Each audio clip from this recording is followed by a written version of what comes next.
Ito naman ha, sa mga plant lovers dyan, itinuro po ang halaga at tamang pag-aalaga sa mga kawayan sa 23rd Bamboo Training and Seminar sa Carolina Bamboo Garden dyan sa Antipolo, Rizal. Yan po ay may temang Learn and Earn from Bamboo Experts. Sa training at seminar, ipinakita ang halos 50 species o uri ng kawayan. Meron ding demo ng tamang pagtatanim ng kawayan. Pati yung treatment process o paparaan para tumagal pa ang buhay ng mga ito.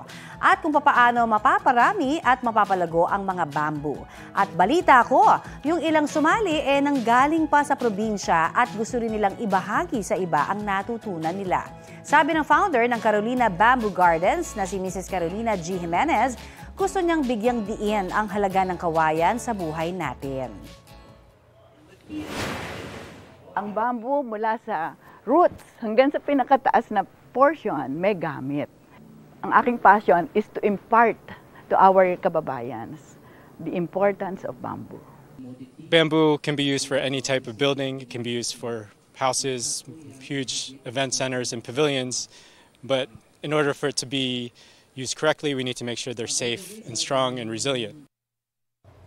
Balita ko, may tututukan kayo tuwing 10:30 a.m. sa GTV. Alamin ang mahahalagang balita at impormasyong dapat niyong malaman sa Balita Ko tuwing Lunes hanggang Biyernes. Mag-subscribe din sa GMA Integrated News sa YouTube.